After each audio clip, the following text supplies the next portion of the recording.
Hello and welcome to Destination Draft Day, the first episode of the 2022 NFL draft cycle. We're talking a little bit of recap, though, of 2021, the final one, in terms of how much we'll discuss it. Of course, during the season, we'll talk about Rockman's Rookies of the Week. We'll talk about how these picks work out, and we're going to be discussing these guys long term. But in the grand scheme of things, this is kind of the final send-off for the 2021 draft cycle.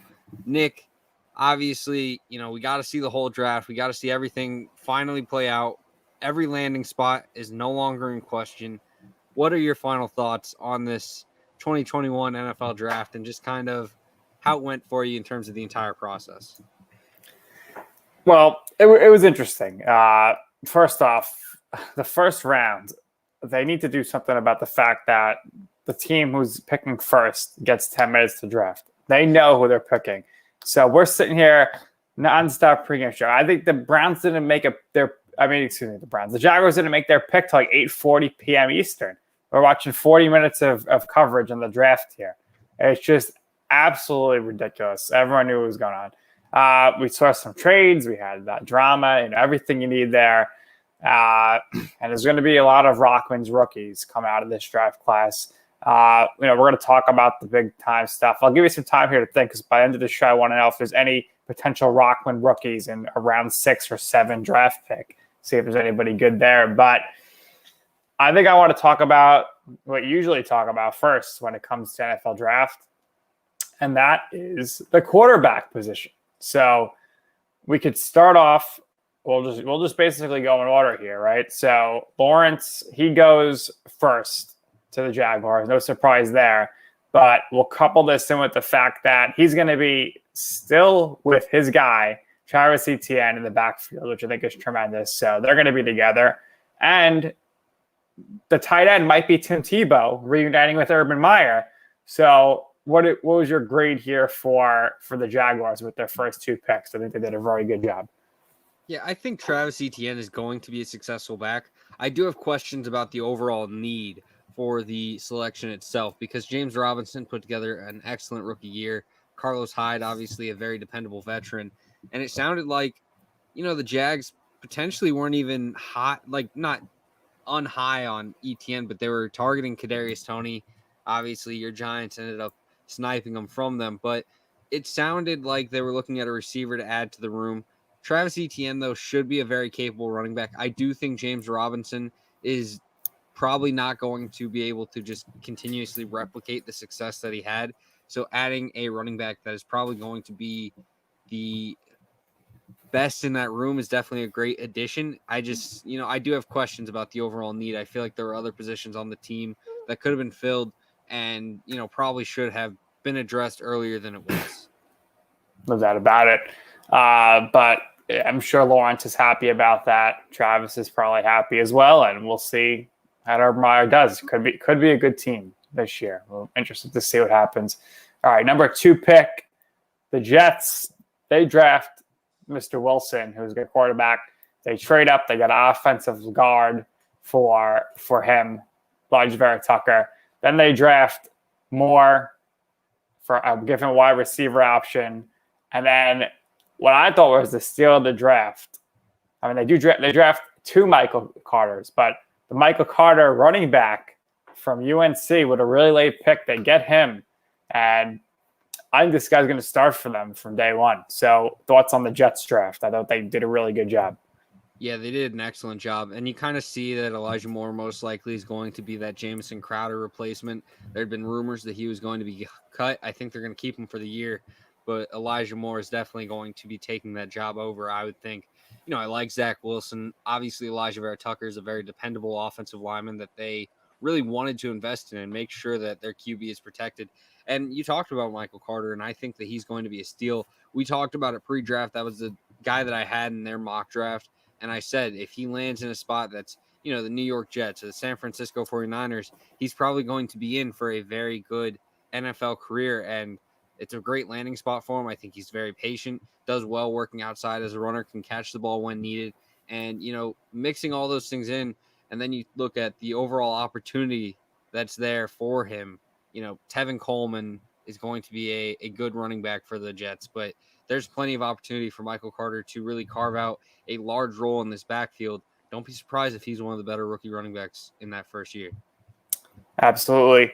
And Rick agrees with me that the first round is just too long. It should be 5-minute picks in the first round. I think it was like 4 hours the first round, which was crazy. So it's all just about pretty that TV time. Pretty insane. And I read that the day two, the second and third round, the ratings were higher than the Oscars. They were higher than the NBA Finals last year. So people are watching. Not just Michael's watching. A lot of people are there watching. What was your setup, Michael, for all 3 days of the draft? Where were you watching from? So I usually hang out in my basement. There's a nice little couch down there, some solid TV content, so I had that set up. I had some good meals. I ordered some chicken wings, really just, I really have like a nice cheat day on draft day because it's worth it. It's a holiday for me. So I'm pretty much eating, feasting, and just enjoying the draft, watching as I get really nervous about what the Patriots are going to do. They didn't let me down too bad this year, though, so I'm happy.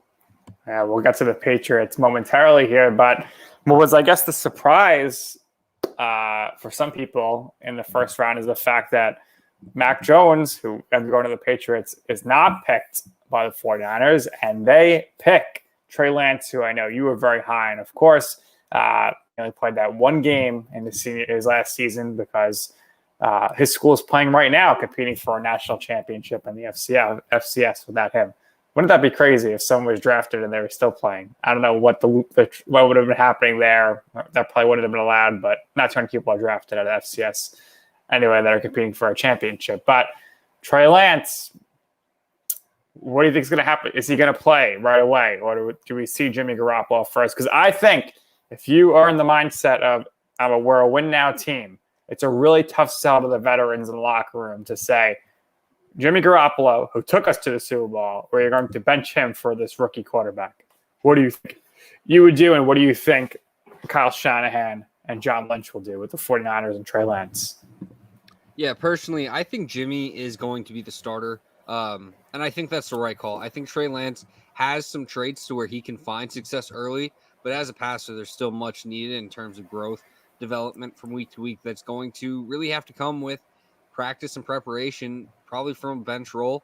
If Jimmy goes down, which has happened plenty of times, I don't think that they're just automatically screwed. I don't think he's that bad to where, they're going to just fail to find a way to win with him in the game. I think that, with his mobility, his deep ball presence, there's not really going to be an easy way to stop him. But I do think just in terms of what Jimmy's already proven on the field and the fact that Trey Lance is so inexperienced, you kind of want to give him some time to grow into his role.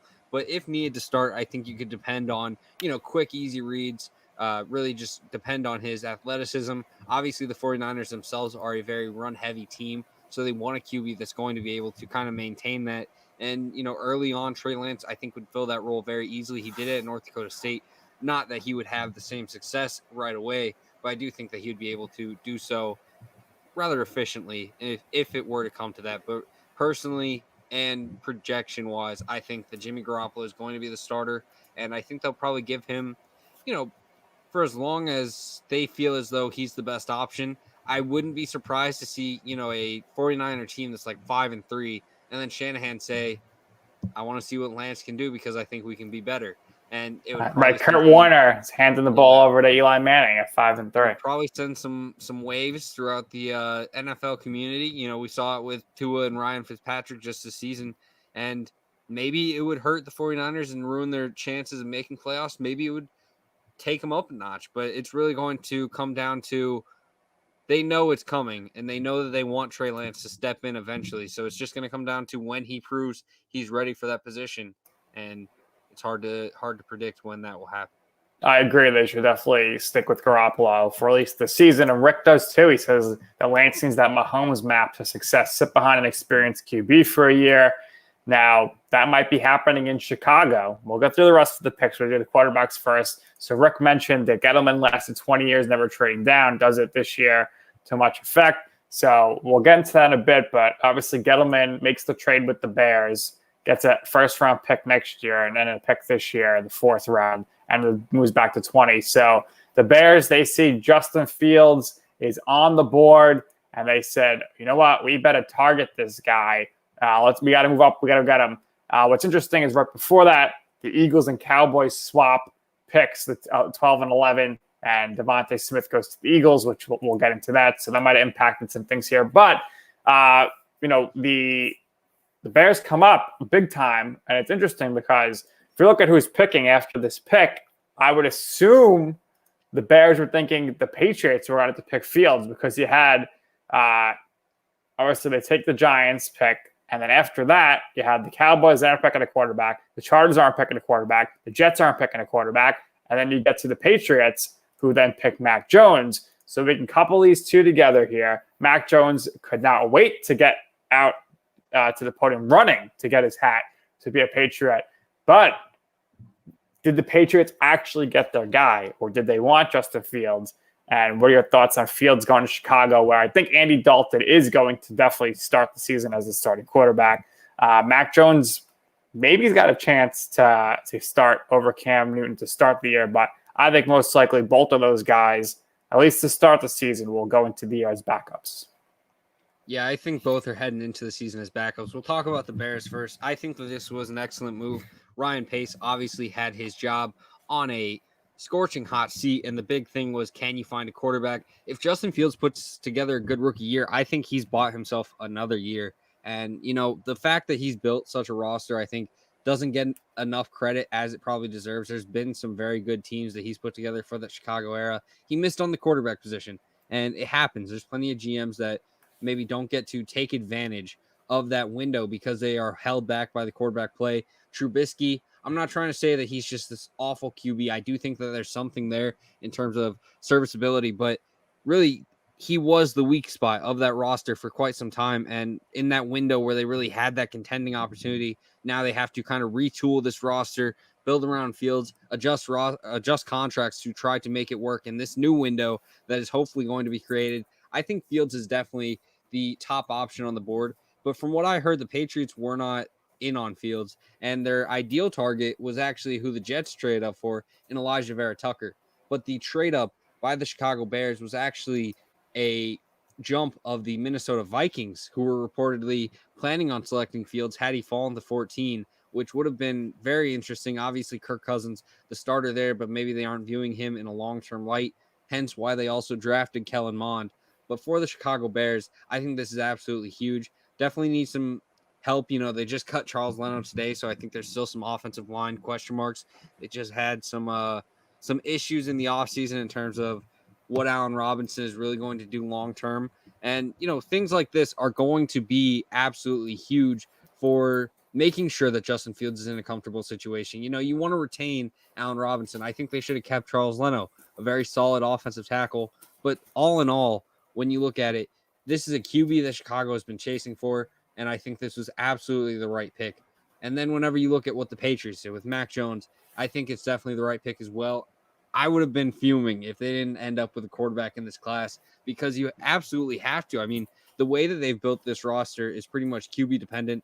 While there's questions about what Mac Jones's overall ceiling is, I think if you can find a QB who can get the job done, start games, and be efficient, both in terms of production and just an overall team production, then that's huge. And I think Mac Jones is one of the safer QBs in this class in that regard. We have some comments from the comment section that I want to pull up.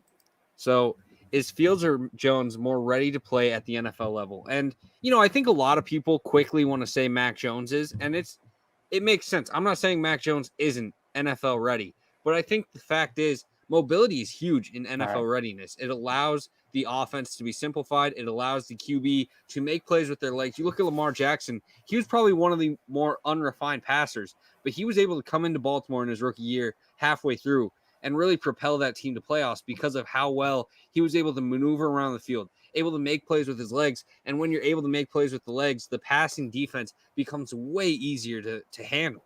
So I'm not saying Mac Jones can't find success in his rookie year, but I absolutely think that Justin Fields is going to have an easier opportunity as long as Matt Nagy and the offensive cast there really simplifies the job that Fields has to do, because he's coming from an Ohio State offense that's going to give some issues in that transition. Going from a half field read type system to developing a full field read type of mindset is going to have some moments where you're saying, oh, come on, Fields, that guy was wide open. How do you miss him? But with his athleticism, with his overall arm talent, especially if developed properly in terms of mechanics and developed further, Justin Fields should be able to, have more success early, and if properly developed long-term, should be able to have a more successful career overall. The thing with Jones, Michael, is that he has a good trait in him is he's very patient. What people probably don't realize is he came into Alabama, he was a third-string quarterback. He waited years to play. Jalen Hurts was first string. Tua was second string. He was third string. Obviously, Hurts leaves. Tua is first string. He's the backup. So Jones took his time.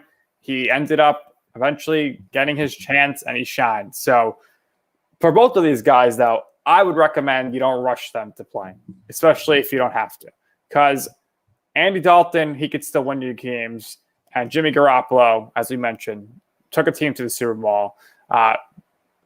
Nobody probably more upset about the Mac Jones pick than Jimmy Garoppolo because he's already pissed they're taking Trey Lance to the 49ers. He's like, how am I getting out of here? Am I going to go be the Patriots QB next year? But that door has been slammed shut. And we have some other comments as well. Fields was a Buckeye, red herring. Lance, who was who BB wanted, and he settled. I do think that maybe Bill Belichick wasn't all in on Mac Jones. I think going into this draft, he had a few different QBs that he was targeting. I do think Lance was the guy for the Patriots. It sounded like post-draft, there were a lot of rumors that were released that it was sort of a smokescreen on their interest in Fields. And that doesn't indicate that Fields is bad or anything. It just indicates that Bill wasn't interested in bringing Fields into the scheme. I think it's a misread on Bill's end, but only time is really going to be able to tell. And then one more. We'll see if Nagy will utilize Fields' rushing ability or try to fit him into a pure pocket passer. That's my biggest fear. Yeah, and if you try to force Justin Fields to sit in the pocket, he's going to have his moments, but it's probably going to be a lot less likely that he really takes those strides. I think he did a nice job of allowing Mitch to kind of be athletic and move around a bit to where there's hope for it. But yeah, if you aren't designing these plays where you can really take off with Justin Fields as a runner, then I think you're holding them back because you really got to utilize all the players' strengths, especially when they're young and as a rookie as they develop to the NFL. And really, if you hold Justin Fields back or just try to make him sit in the pocket and that's all he does, then yeah, there's going to be some issues, especially early. Right, and I think, and we'll transition here to the Giants talk because the thing that Daniel Jones actually does well is design runs with the Giants. So that's how he's had any success. Now, Gettleman makes all these trades, the wheeling and dealing, and they pick Kadarius Toney. To me, not a need. They have Shepard, they have Slayton, they sign Galladay, they have Engram, they sign Rudolph. Okay, so Barkley's back. A lot of offensive weapons there. They probably needed an edge rusher. They could have used a linebacker. And to me, they definitely need offensive linemen, which they didn't address in the whole draft. Again, St. Felix, Kevin Zeitler was their best offensive lineman. They cut him as a cap casualty, and he was not replaced. So what are they going to do? I don't understand. Obviously, I wanted them to stay where they were and pick up Slater. Rashawn Slater, that would have been great there, but they moved down in the draft, and they take Toney. So we'll get your scouting report of him. But right after that, Kwity Paye comes off the board later than probably most expected. So maybe you should have took him there. Christian Darrisaw also on the board at that point. But your thoughts on Toney, how he's going to fit it on this Giants offense, where there's a lot of targets, and the thoughts on the Giants not addressing the offensive line. Yeah, so I like Toney. I don't think that the talent-wise pick here is an issue. I think that he's a very talented wide receiver. And I do like that, in that second round, they were able to go get Azeez Ojulari. But like you kind of said, the offensive line issues are going to be well noticed this season. I don't think that their offensive guard play is going to really match to what the standard should be around the NFL. And that's going to be issues because we saw with Daniel Jones, when he gets pressured, he has issues of making plays that are really getting turnovers and having those, kind of rack up, and then his confidence just goes all the way down and he just makes even more. So while I think that Daniel Jones took a nice stride last year, kind of questionable move in my opinion, to not address the offensive line at all. Is Tony? You think Tony's going to return kicks as well for the Giants? I would assume so. I think really one of the more interesting situations, though, is does this mean the end of Sterling Shepard in New York? Obviously, he'll be here this year, but long term, I think we could see Sterling kind of, walking out as Kadarius Toney has taken over this role. Darius Slayton, Kenny Golladay, obviously long term. So I don't know. It's a big question mark, and I do like the talent, but I do think that even if the Giants would have addressed the position later on in the mid rounds, they had to, and they didn't. And now this offensive line, especially on the interior, is full of question marks. Yeah, and also, another guy that you had said that the Giants would potentially be targeting all the way back in August. He said Micah Parsons. He would have been a great fit, but now he goes to the Cowboys, so they got to deal with him. But here's the big news coming out of the draft. And this is where the Giants are actually involved in here, and that is the fact that Aaron Rodgers, his career is in jeopardy. Double entendre there. He does not want to be back in Green Bay. Ultimately, he could sit out and host Jeopardy. That's his only option. So no trade, he doesn't have a no trade clause, so he can be traded anywhere. But there are reports out there, notably from a Twitter account, Incarcerated Bob, which always seems to have these ahead of the game insider tips, but other things as well, that Aaron Rodgers would be open to be traded to the Denver Broncos, the Las Vegas Raiders, and now if I got to see Rodgers with Gruden, I'd love that, or the New York Giants. And if you're looking at things right now, Michael, I think the Giants would be in a prime position to get Aaron Rodgers because of Dave Gettleman, because they could offer 2 first-round picks next year, another first round the following year, of course, and who knows what else. You could offer Daniel Jones, but the Packers don't need a quarterback. They will go to Love, so you could work through that out. But of these 3 teams that we're hearing, the Giants have the most draft capital to give up. But, we'll see what happens. I don't know. I don't see Rodgers getting moved this year. But if I'm Dave Gettleman, if I'm any general manager in the league outside of, a select few who have a stud quarterback, I'm calling Green Bay. I'm sure Green Bay was getting bombarded with phone calls, but the day of the draft, there's not enough time to do that big of a trade. And also, if they traded Rodgers before, I think June 15th, it would be a tremendous dead cap hit. So maybe we're going to see a trade next month or July. That'd be huge. But, the Giants should prove that, like a good neighbor, they'll be there for Aaron Rodgers and do what they can. But of those 3 teams, do you see it? Do you see anything happening? Do you see Rodgers getting moved? And if not, where else could he potentially go? We have our buddy Joe Calabrese says he thinks the best fits for Aaron Rodgers are the Giants, the Broncos, and the Browns. Wow, how about that? The Browns. That would be pretty wild. What do you think, Michael?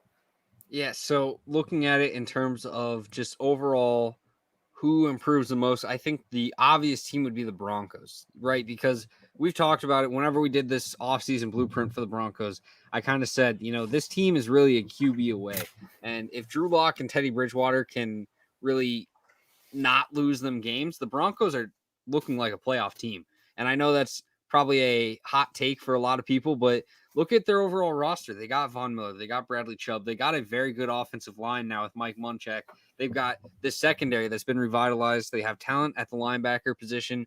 Vic Fangio was running 10 deep at the defensive line due to injuries last year, and they were still one of the more productive units in the league. The defense is going to be playing at a high level.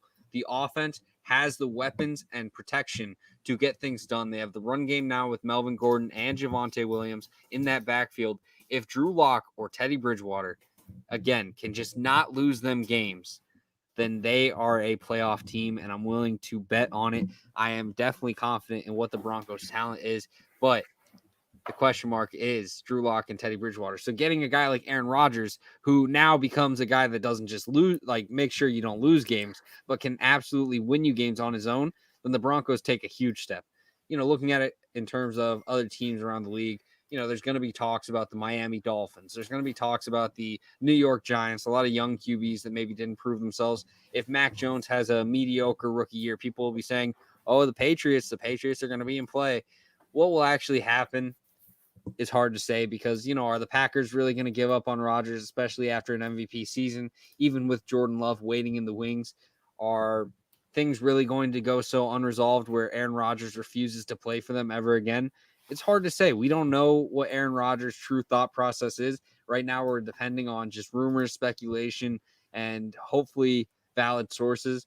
But this is definitely something to monitor. This is something where the wrong move by the Packers could absolutely send things into a free fall. Apparently, they just cut Kemerow, wide receiver, who Rodgers was praising to the media just a few days ago. So it's absolutely just everything that's happening is going to be heavily speculated on.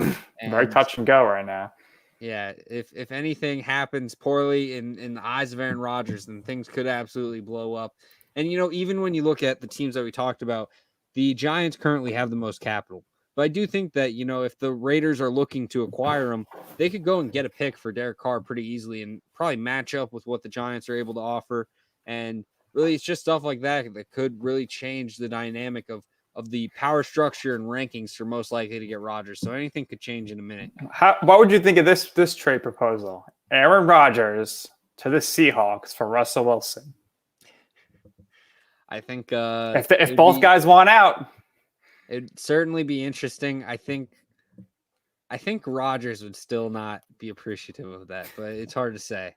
I think personally, this is a big year for Daniel Jones because I do think they will move on from him if they don't make the playoffs this year.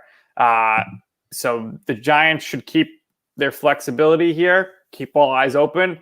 If that Russell Wilson situation gets worse, if the Aaron Rodgers situation gets worse, if things get cleared up with Deshaun Watson legally, the Giants need to be all in on these guys because it's the Joe Judge effect. You know how great this guy is with the Patriots. Very impressive rookie year as a coach. Did not see that coming. He changed the culture real quick, and now people actually want to come play for the Giants, which we haven't seen since Tom Coughlin as the head coach. So we're not going to get too Giant heavy here, but they are intertwined here. They do go along with this Rodgers story. If you had to guess, Michael, is Aaron Rodgers playing for the Packers this season?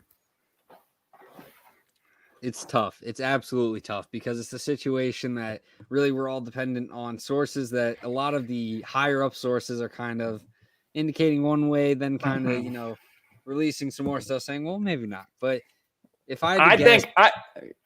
go ahead, you got it. I think that if he plays this year, this is last year. There's no, unless they win the Super Bowl, there's no coming. It's not coming back. And it's interesting to note this is going to be he played 16 years in the NFL so far. Not one Green Bay Packer quarterback with all these greats they've had has played more than 16 years for the organization.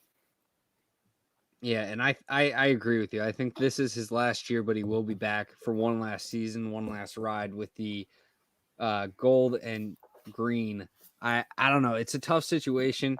Obviously, you have to be very bold to let go of a QB that's as talented as Aaron Rodgers, but it does seem like the Packers kind of made the writing on the wall when they went and got Jordan Love, and it's hard to really say to your franchise QB, oh, we did spend a first round pick on a QB, but we aren't planning on you being gone anytime soon. So maybe after a year, both sides kind of agree to mutually make something happen and work it out. That's why you got to spend a second round pick on a QB, which is exactly what the Super Bowl champion Tampa Bay Buccaneers did. They pick Kyle Trask, who is staying in Florida. Probably disappointed he didn't go in the first round, but I think this is a great position for him, Michael, because he's not going to play this year. He's not going to play next year. He might not play the year after that, but he's probably going to play the year after that. And if Brady's open to it and mentors this guy, which he has in the past with Garoppolo and Brissett, I know it's a little different here, though, but if he's open to it, why not take the quarterback there for the Bucs? Because all of your starters came back. You're a really good place for this year. You didn't use your first round pick on a quarterback. Rick thinks he's going to be Ryan Mallett. I think he's going to be better than that. Jordan says Sarah doesn't want to go to Green Bay. Sarah wants to go to New York, so that's where the Giants should be open for his. But Kyle Trask to the Tampa Bay Buccaneers. I'm intrigued, Michael. What do you think? Yeah, I don't really love the fit. Honestly, I think Kyle Trask is more of an efficient type of passer, short to intermediate game. And that's not really what Bruce Arians has made his bread and butter on. And I know that Brady isn't this, deep downfield passer consistently, and maybe it's a sign of possible change of regime in terms of opening their ideas up to trying to fit around a QB that they think is just going to get the job done. And that's possible. But I do like it in terms of landing spot for any young QB. I think sitting behind Brady, watching the traits that he has, watching how he goes about every day of practice, sitting in a film room with him, seeing what he sees is absolutely huge. And I think that's a large part for why, Jacoby Brissett, Jimmy Garoppolo were able to find as much success as they did. That's not to discredit that they don't have enough natural talent or anything on their own, but I think watching great QBs can be absolutely huge for a young quarterback, even if they don't necessarily get the, oh, come sit under my shoulder and I'll teach you everything. Just watching it in its own is huge for a QB. And I think that's going to play a huge factor in Kyle Trask's ability to grow and become a QB. And maybe, if the dominoes fall correctly, if a lot of this team is returned and they need a QB to come and step in once Brady's done, whether that's, after next year or the year after that or whenever, he's probably going to last another 20 years. So I don't know. But Right. Kyle And Trask. the thing is, like with a system, it's tough to say because I really don't think Arians would coach once Brady was to retire. I don't think he'd want to be down for that. So maybe this is just the GM saying, let me try to get something in place here because you don't want the ground crashing down to like Brady retires, then they go from worst to first. So maybe they say, instead of starting over them, we'll get something here. But Tom Brady on the NFL Draft-a-thon says, we know Julian Edelman didn't retire. Let's be honest. He's just too scared to tell Bill he wants to come to Tampa. I've been there. So we broke the news to you that Edelman was retiring or released on our show. Then it turns out he was retiring and because he didn't pass the physical. Brady says this. What do we think, Michael? I don't know if Edelman is going to play this season for the Bucs, but it is inevitable that he's not going to stay retired, I think. I don't know. I think this is just Brady giving crap to his old friend. You remember when they were at the Celtics game and Edelman was saying to the camera, like, oh, he's coming back. Don't worry, guys. And then Brady had that awkward face on his or awkward look on his face because he knew he wasn't. I think it's just something like that where, Brady's just giving crap to Edelman, making it hard on his friend just to kind of stir up the pot a little bit. Just a little buddy banter. That's all I think. And, buried in the draft stuff, Antonio Brown is back. 1-year deal. Great value there. So Buccaneers, they're looking good, especially if there's all this trouble in paradise in Green Bay with the Packers. How do you not pick the Bucs at this point to at least go back to the Super Bowl, Michael? Yeah, I think absolutely the opportunities there. I think the Rams, the Bucs, those are the two teams that I'm probably focusing on as the biggest contenders right now. Can Stafford be that guy? Can Stafford take them to that next level? I think it's absolutely an opportunity, but also, can the Bucs continue to keep up that success that they had? We saw there was a time last year where a lot of people were saying the Bucs may not even make playoffs, and there were times last year where people were saying, okay, the Bucs will make playoffs, but they aren't even a contender. And then now they're saying, they're bringing it back. They're absolutely the favorite to win. It's just going to depend on the momentum. And I think that's a cop-out answer in somewhat of sorts because it's easy to say, oh, whoever's playing the best is going to win the Super Bowl. I understand. But this Bucs team wasn't unbeatable last year. They had their moments where they looked, mediocre to average. And they also had their moments where they looked like a super team. So will they be able to continue a lot of that success? I think so. But also, can you continue that not only for the 17 games that'll happen over the course of the year, but also through the playoffs, which is another 3 games? And that's really where the issue comes in.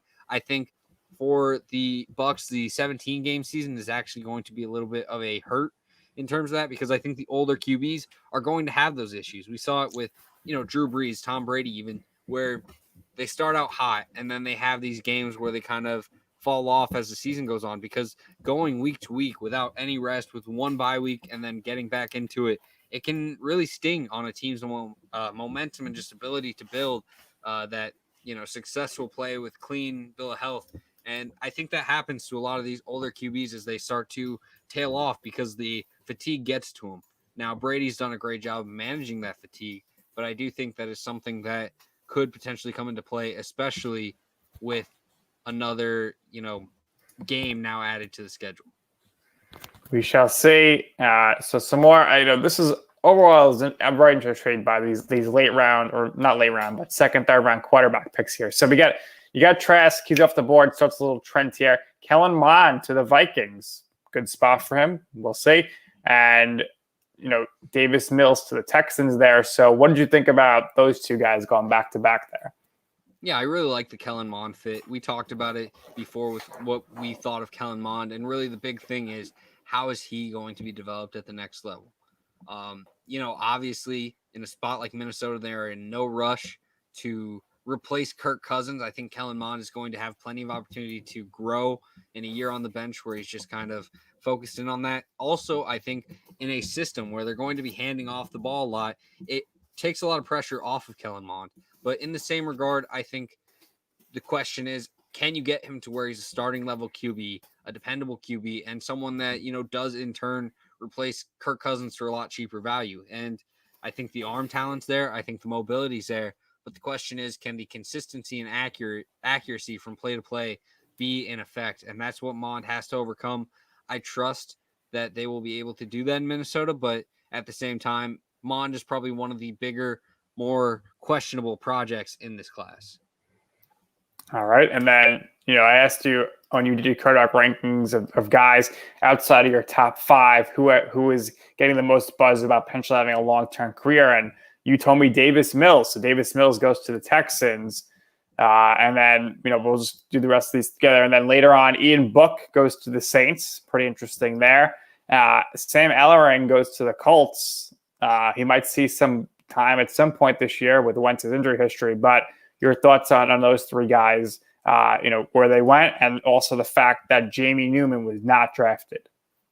Yeah, so Davis Mills, I think, is probably in one of the better situations if you're a QB that wants to play right away, because, I don't want to speculate too much on what's going to happen with Watson, but I do think that we could easily see it to where Watson doesn't take a snap this year. So that's going to leave Tyrod Taylor. That's going to leave Ryan Finley, and that's going to leave Davis Mills. I'm not saying anything to disrespect Tyrod Taylor or Ryan Finley, but that job could easily open up if the right dominoes fall. If Davis Mills impresses in camp, they could easily find a reason to start. Yeah, Michael, I was going to ask you, of all the quarterbacks drafted, we know Wilson and Lawrence are going to start week one. Who do you think is most likely to start next? My answer is Davis Mills, because I think Watson might. He said he was going to hold out. I don't think it's going to happen, but I think he might be going through some litigation here. So I think Mills has a legit chance to start week one. If not, maybe Tyrod Taylor has to go for another surgery or something and ends up starting week two, a la Justin Herbert. Yeah, I think really it's between Fields and Mills in my mind. I think Mac Jones is going to sit for a bit. I think Kellen Mond's not going to get playtime this year unless Kirk Cousins gets injured. Same for Kyle Trask. So really it's between Mills and Fields in my mind. I think Andy Dalton probably lasts 2 weeks. Everyone's wanting Justin Fields. Even I think Pace and Nagy are going to be wanting Justin Fields. They promised Andy Dalton the starting job. They're going to let Andy be the starter. They're going to play the course, act like this is, respect Andy Dalton, because they don't want to have that promise get out and then just completely abandon it for the rookie. That's a very bad way to set your organization up for future free agents. So they're going to let Andy Dalton start, and then within a week, 2 weeks, maybe 4 tops, they're going to want Justin Fields taking over. So if Mills can find a way to sneak in before Fields gets in, in those 2 to 4 weeks, then it's Mills. But, I think it's going to be Fields. I think Tyrod Taylor and Ryan Finley are probably going to get the first opportunity there in Houston. But if Mills is able to, beat out Ryan Finley in terms of who's number 2 on the depth chart, and then Tyrod Taylor either has his struggles or gets injured, then, we could easily see Mills in that second week, or potentially third or fourth as well. All right, and then back to Book, Ellering, and Newman. Yeah, so with Ian Book, I think that this is probably his best landing spot for his sake. Sean Payton obviously has a tremendous track record in terms of developing quarterbacks. I do think Winston's going to hold the job down there in New Orleans, with Taysom Hill being the gadget player that he has continued to be. But Ian Book has some solid traits that could potentially make him into a starting QB.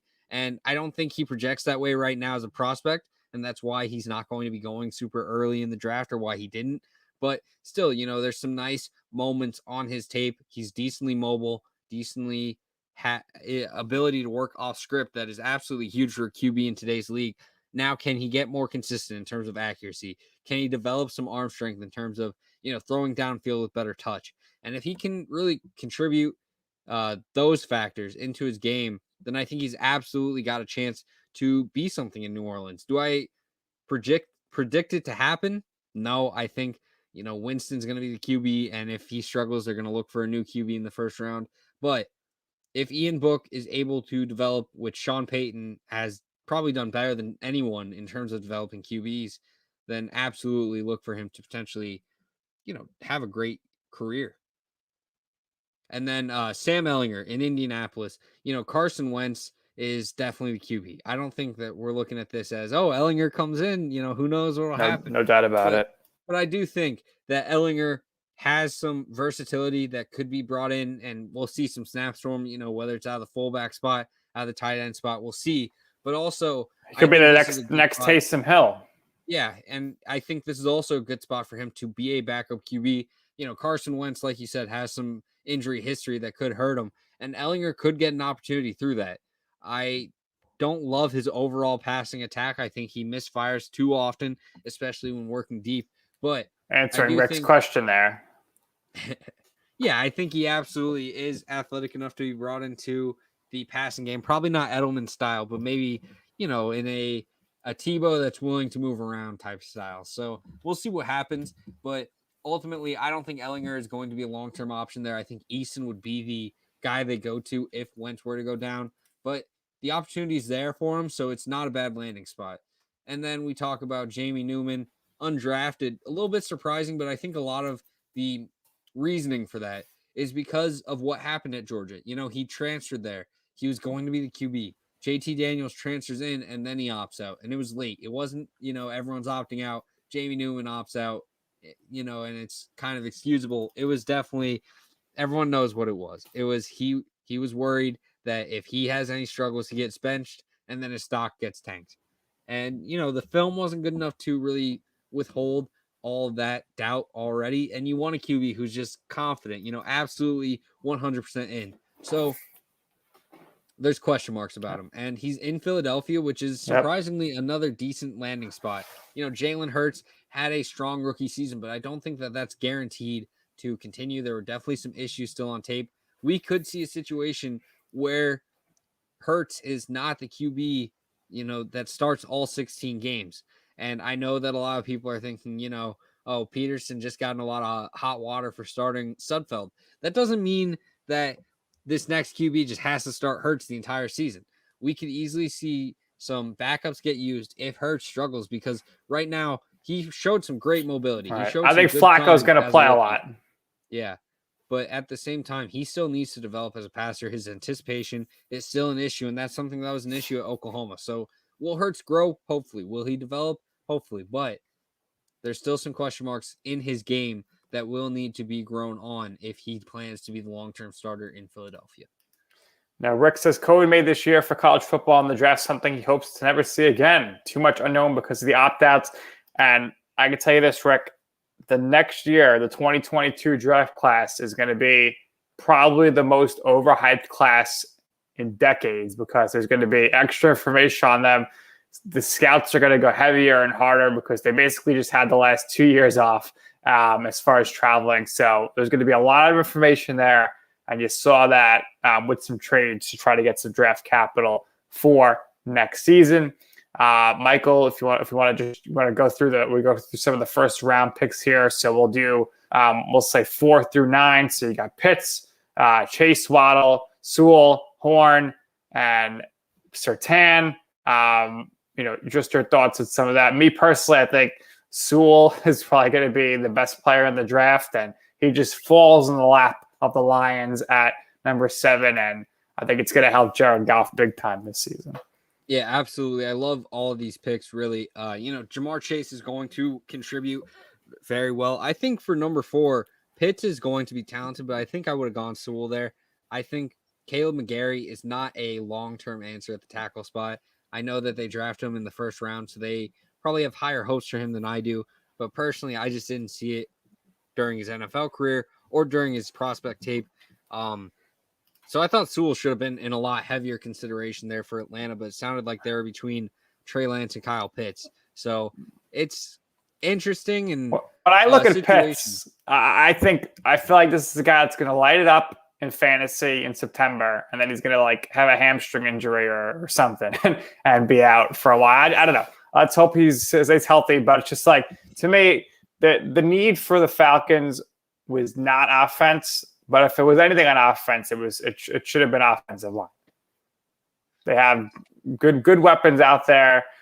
They score points, but it's still going to come down to the defense. We'll see what happens here with their new head coach.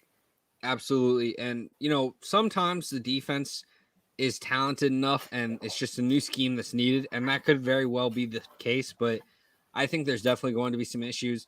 They didn't really invest a lot into the defense, despite that being a huge need. I love the Richie Grant pick for them. I really think that the Falcons had added some good pieces, but I still think there's huge question marks overall for what they're going to do heading into this year.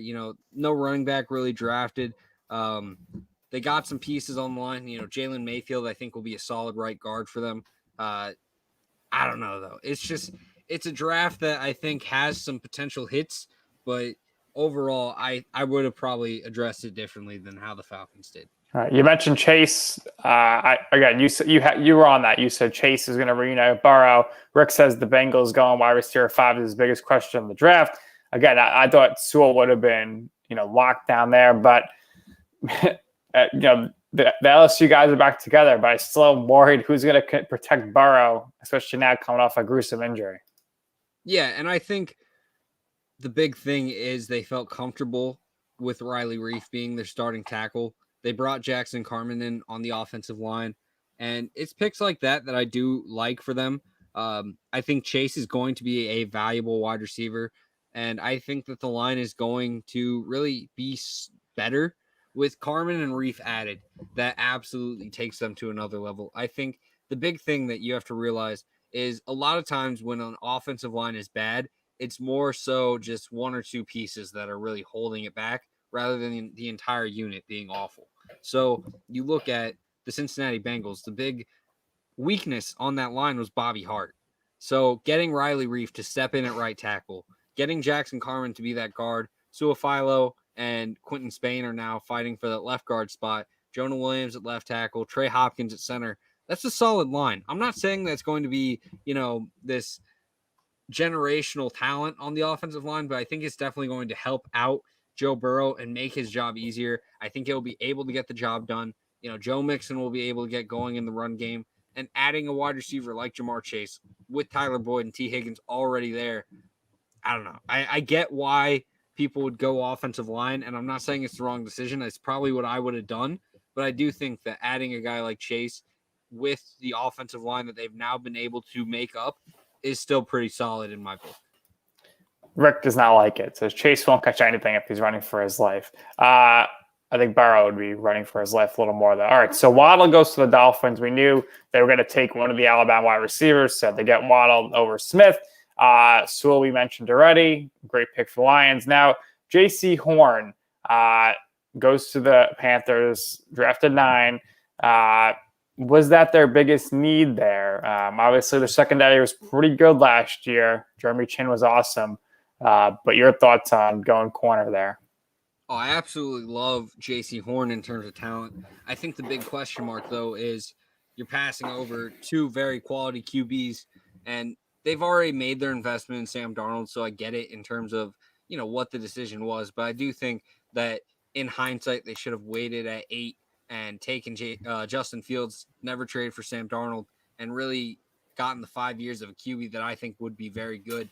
But really, J.C. Horn in itself was an excellent pick. I think he was my cornerback 1, probably top defensive player in this class. A great talent, a great acquisition for this team. I love the Panthers draft overall. Getting pieces like Davion Nixon in the late round, adding a guy like Terrace Marshall who has history with Joe Brady. I think even though I'm not as high on Marshall, I really get the decision adding guys like Keith Taylor late, adding guys like Deontay Brown on the offensive line. There's pieces in this draft that I think could very well start early for this team and be able to succeed. And for the Panthers, I really think that, they knocked this draft out of the park. Tommy Tremble, a developmental tight end, but I think he offers a lot both as a run blocker and potential upside receiver. So look for the Carolina Panthers draft to be looked at in a few years as one that really hit a lot of needs and got a lot of talent. All right, look up the next 10 picks here, and you can chime in on whoever you want, but I'll just quickly go through it. Surtain, the second, he goes to the Broncos, which the Cowboys were freaking out because that's who they were targeting. And they end up trading back 2 spots to 12 because they were still looking to go defense. The Eagles move up. They get the Heisman Trophy winner, Devontae Smith. The Bears, they take Justin Fields after trading up with the Giants. The Cowboys then, who get the pick from Philadelphia via San Francisco, via Miami. So that pick was traded 4 times, which was wild. They take Micah Parsons from linebacker to Penn State, who there was some question marks about his off-the-field stuff. The Jets take Elijah Vera Tucker, Mac Jones to the Patriots. Zaven Collins at 16. I like it. You had him going later on in the draft around the end of the first round, but I think he's going to be an awesome linebacker, and he can move all over the place, much like their pick last year in the first round of the draft. So that's good for the Cardinals defense. And then the Raiders take Alex Leatherwood. I don't know what they're thinking there. I mean, I think that was a reach at that point in the draft. Jalen Phillips, the first defensive end off the board. He stays in Miami, from Miami, going to the Dolphins. And the Washington football team then takes Jamin Davis. So your thoughts on that group there, the teens, so to say. Yeah, and it seems like the Raiders have this kind of blueprint for what prospects they like, and it definitely goes against the norm of the league and consensus opinion. Jamin Davis for the Washington football team, I really like the pick. I get that a lot of people thought this was a reach, but I think the talent is absolutely there. The upside is there. If they can add some weight and play strength to him, I think he's going to be a star in this linebacker class. I really like the acquisition of Zaven Collins' versatility and really just ability to move around. I think we're going to see some production both off the edge and at linebacker for him. He covers like no other, and really just getting some play strength is absolutely huge for him. We talked about some of these other picks already, but Elijah Vera Tucker, I think, is absolutely huge. Invest in your quarterback, protect him as well as you can, and I think the opportunity has really been accomplished. And, just another pick that I liked in that range of just mid-round picks that I think are going to hit very well. The guy that I like the most is the upside pick there of Jalen Phillips. The medical issues were there, and that's probably why he fell the way he did. But if there weren't medicals, this guy was probably the top 10 pick. And I think there's just so much talent here and upside, great frame. I think he's going to be used wonderfully by Brian Flores, one of the best defensive minds in football. And if you bring that in, all of it mixed together, there's going to be some incredible, scary upside there. Yeah, that about our next grouping here. We talked about Tony. Then we got Kwity Paye goes to the Colts. 21, Caleb Farley to the Titans. 22, the Vikings take Darrisaw, which I thought was a great pick there at 23. You nailed it, Najee Harris to the Steelers at 24. The Jaguars then take ETN at 25. So your thoughts on that right there. And Rick points out, finds it interesting that many mocks did not see running backs taken in the first, let alone 2. And there was a quick run there on running backs. Yeah, I really like the Farley pick and the Darrisaw pick. I think Farley has incredible upside. Another situation where it's kind of more because of medicals as to why he fell the way he did. Tennessee, huge need at cornerback, great talent available. Great mix of both looking at the board, looking at your talent and need. And I think the Tennessee Titans knocked out of the park. I really like Darrisaw. I think he's going to hold down that left tackle spot for Minnesota. And really, if you just give him time to work into that Minnesota scheme, I think he's going to be a special talent. I really like the pick. And I really like Darrisaw in terms of what he offers as a prospect. Minnesota, great selection, great draft overall. All right, and then to round out the first round, you had Greg Newsome the second to the Browns. The Ravens take Rashad Bateman. We'll see how that works with with Jackson, the target for him. Peyton Turner from Houston goes to the Saints, the defensive end. Eric Stokes, the cornerback from Georgia, goes to the Packers. So now, for every single year that Aaron Rodgers has been a quarterback for the Packers, they have yet to draft an offensive player in round one for him. Obviously, not happy about that. The Bills take Gregory Rousseau. I think that was a great pick. I was mentioning on your mock drafts and Bills needs. I said they need to get a defensive end. They got to get into Mahomes' face. That's the strategy there. So I like that pick for them. Jason Owa from Penn State goes to the Ravens, which I think is a tremendous pick. They're following the same strategy there of how can we beat Mahomes. And then to close it out, the champs, the Bucs, take Joe Tryon, the linebacker from Washington. Yeah, I absolutely love what the Ravens did. Rashad Bateman probably shouldn't have gotten this far, and they were able to get him without moving up or anything. And it's huge that you invest in your quarterback, get him some wide receiver weapons.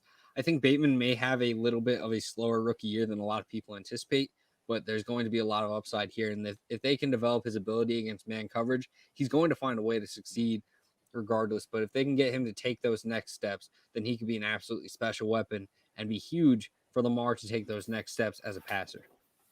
Yep. And day two, we'll just get your similar thoughts on this here. But some notable picks, Elijah Moore to the Jets, Javonte Williams to the Broncos, Landon Dickerson, who you're very high on, went to the Eagles. The Patriots just pick as many Alabama players as they can. I don't know how many times him and Nick Saban spoke during the draft, but I'm sure it was quite a few times. Christian Barmore, who you were very high on, goes there as well. Tevin Jenkins to the Bears. So some good talent there. Asante Samuel Jr., he goes later on to the Chargers. And I wanted to point out earlier that Rick said that the Chargers and Lions lucked out in round one with the runs on wide receiver. Yeah, I think Herbert and Goff are very happy getting the two guys they got there in Slater to protect Herbert and, of course, Sewell to protect Goff. But, yeah, overall, a lot of talent there. We mentioned Rondale Moore went to the Cardinals. So, some good guys being picked here. Trey Sermon actually went earlier than I expected. He goes in round 3 to the 49ers. Amari Rodgers from Clemson goes to Green Bay. So maybe Aaron Rodgers is happy about that. Another Rodgers in the building. But your thoughts on round 2 and 3? Yeah, I think the top round 2 picks I really liked were Asante Samuel to the Chargers. I think they absolutely needed an outside corner, and I think Asante Samuel Jr. is going to do that very well. Chris Harris, obviously, in the slot. I think Samuel is going to be a great outside corner for them. And then Dylan Radins to the Tennessee Titans. They had needed right tackle. It sounded like they maybe weren't going to address it, but they ended up doing so. And with a pick like Radins, I think that's absolutely high caliber, great talent and availability there, works out perfectly for the Tennessee Titans. And then a round 3 pick, Alan McNeil out of North Carolina State was my top defensive tackle in this class. And the Lions being able to get him in the 3rd round, I think is absolutely a great pick. And then really kind of look at later on in the draft. I really like Patrick Jones to the Minnesota Vikings, getting him in the 3rd round, being able to add a talent like that, that's probably going to be able to start or at least rotate plenty in the season is absolutely huge. Baron Browning with that last 3rd round pick is absolutely huge for the Broncos as well. And Rick is a big fan of round 4, the Panthers selecting Chuba Hubbard. This is the best name in the draft. So, Michael, real quick here, take us through the rest of the rounds if you want to give us some guys, but who could we be potentially seeing Rockman's Rookies of the Week coming from rounds 4 through 7? Yeah, so some of the guys that I really liked were falling in this class, and we could even see some UDFAs put up some great seasons. Tamorrion Terry for the Seattle Seahawks is one that comes to mind. But in that 7th round, there's 2 guys that I really liked, and I want to give shout-outs to as guys that I think could really potentially become stars in the league, especially as early as rookie year. And that's Kerry Vincent, who went to the Denver Broncos. Will have to battle with Bryce Callahan for snaps out of that slot position. But I think he absolutely offers talent and could potentially be the long-term slot option. And then Garrett Dokes, running backs out of Cincinnati, I think is going to take that starting job in Miami and run with it. If you're looking for a guy for your 15th round pick in fantasy football that you want to be a hit, an absolute steal, look for Garrett Dokes. That's all we got for you today on Destination Draft Day. We got to get out of here. We're running against the clock. Thank you to everyone in the comment sections and everyone who chimed in to watch across Facebook, YouTube, and Twitch. And thank you to LandryFootball.com for the opportunity to speak on it. That's all for the 2021 NFL Draft on Friday. 2022 begins, and we'll see you guys then. Take care.